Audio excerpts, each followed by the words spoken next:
Hey folks, Sheldon from the Outlaw Speed Shop. And it's been a little bit, but as you can see, we have some major progress on the 32 coupe. We got the frame painted, wheels painted, engine's almost done. And got it up on wheels. Got a few things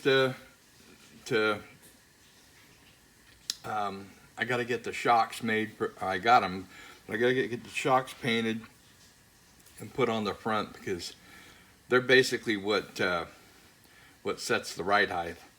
Because all I have is a styrene spring, and the spring rate on it is about a half a pound. So I got to put the shocks on there to get that ride height right. And same thing with the back. It's going to sit probably just a little bit higher up here, like so.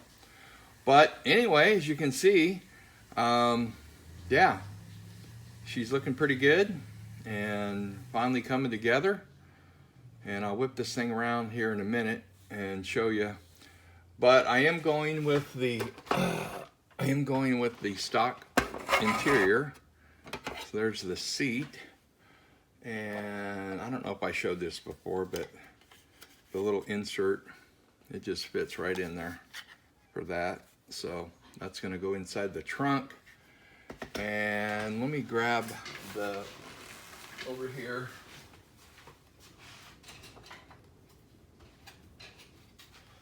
So I'm going to use the stock interior panels. So I had to do a bit of reworking because these things were made for the Roadster, and the Roadster had the top of the Roadster rolled over.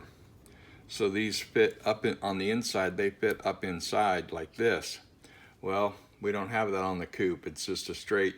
So I had to take the tops off and sand this back to get it up closer to the body, and then put a piece on the top. So these are the passengers side ones. So those are done. I still got to do the other side. And the seat, all I had to do is take out a notch and then take out a thing here, and it sits down in there. Had to put a little piece back there to get it to sit right where I wanted it. Oh, also, we got to show this over here. Sorry for whatever the thing looks like right now, but check this out. Cha-ching, 3D printed moon tank. Gonna go right on the front. So that's really cool. I got that, and I got a scoop coming yet, which I haven't. Oh, I should get here any day, so we'll actually have a scoop. So let me whip this guy around a little bit, see if we can do this without. Oh, that's all right. Those are gonna fall out. Get a look at the. You can see it goes way down too far. How are we doing there? Yeah. So you can see we got the plug wires on, got the belts on, got the coil. Had to make a bracket for the generator. Got the carbs, got the linkage. So yeah, and then got the radiator. Already showed that before, but we got the radiator. It's got that little seam in there, which I'm not going to worry about because I don't know what to do with it. So it's going to go in here like so. And then this little bad boy is going to, I need to make a plate across here. And this little guy is going to sit up here like so. So that's pretty much where we're at. Somehow or another, over the past however many years, I lost 2 lug nuts. So I got to order a couple more little bolts, and but that's really about it. So I'm filling in the cowl, and like I say, working on the interior. So it's just about ready to start putting some primer on the body. and it's going to be the same color as the frame. It's going to be black, just like this. And then the interior is going to be black, and all the pleats, all the insert pleats are going to be red. So it's going to be your standard black and red 32 coupe. Yeah, get the little scoop on there will be cool. Get that on there will be cool. And anyway, that's the engine came along real nice. I don't know if you can see. I'll point it out. I put in a couple pieces of aluminum tube in here that I bent down around for the plug wires to run through. And anyway, finally got the headers. Actually, here's the driver's side. So I just put some little collectors on them, painted them. So when you're ordering 3D parts, here's a little tip. If you get the first option, at least through Shapeways, and I don't know who it is through, I haven't really ordered much of anything else through anybody else, but through Shapeways, most of the time the standard, it'll come up with the first one, the standard price, and it's going to be in the lowest quality. Depending on what it is, some parts aren't going to go down to that quality, but some parts will. So, and as you can see on this one, this is probably the bottom, and you can see it's a little rough, which is, it doesn't matter. But if you're looking for something that's smoother, and I believe that when I ordered this stuff, I probably went up 1 or 2 steps, so you got to pay a little bit more.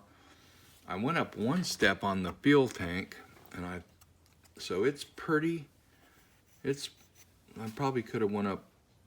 I don't know. Once it's painted, it'll probably be just fine. But I probably could have went up 1 step on that too. But anyway, well, I did go up 1 step. I probably could have went up another one. But anyway, that's kind of if you're wondering why the headers look like they do, that's why. And probably when you do that, if you were getting those in a smaller scale, you know, it's hardly noticeable at all. But anyway, that's it. And I've got a fuel pump that's going to mount right down here. And matter of fact, it is right here. So I got this little fuel pump, and it's going to mount right down there on the side of the frame. So we're going to have 1 line in, we're going to have a return line to the tank, and then we're going to have this line that goes up, and I got a little fuel block that goes here that'll feed the carburetors. And then I have also right here the little beehive oil cooler, which, as you can see with the Arden heads, there's no place to put it on the firewall.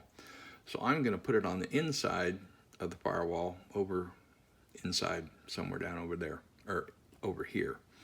But yeah, so something like that. So that's where that's going to go. What else do we got in our little? I still haven't mounted the pedals and the steering. I was kind of waiting until I finished the steering so I knew exactly where the hole was coming out the side, which I have that located now. So I'll be able to go ahead, and I got the dash fitted, so now I can, because there's a bracket that comes off the bottom of the dash for the steering column. So got that done, so I can go in and get that stuff. And that's really, as far as fabrication goes, probably is really all that's really left. Finishing up the door panels, finishing up the steering and the pedals and stuff in there, and it's pretty much just assembling and more wiring. I've got to build a battery still in the trunk, battery and a battery hold down and all that stuff. But that's about it. The trunk's finished. The hinges are all done. Suspension's done except for putting the shocks on. I got all the steering linkage done. It's all done and painted. So it's just finally getting there. Looks like the camera has got a tilt to it, so if this is a little crooked, sorry. I got this new little, I had to put this little mount over here on the other bench, and I don't have I lost whatever, my tripod had an accident. So anyway, so if it is a little crooked, sorry about that. But anyhow, the belts I made out of some jewelry. It's just basically kind of like a rubber, but it's not that. It's a little rougher than the smooth rubber hoses and stuff that you would normally have. And I just put a piece of brass wire on the inside, so I can actually, kind of work these around, adjust them when time comes to get everything on the final fit and everything. So carburetors were painted the same color as the blower, the aluminum. And I have this stuff, and it is called, I'll show it to you. It's called Vallejo Metal Colors, Airbrush Colors. And it has aluminum, dark aluminum, I don't know, there's gold or whatever, copper. And I've used this, I have it mostly, I got it for my miniatures, but that's what I painted the carburetors with. After they were painted, I just put that stuff on like a wash, because it's basically a wash, and then just kind of dry brushed them a little bit, hit the highlights, and I think they came out good. I think they came out really close to what a natural carburetor color is. So anyway, that's where we're at now, and now you're all up to date. So thanks for watching. Hit the like button, leave some comments, subscribe, whatever, and we'll catch you on the next time.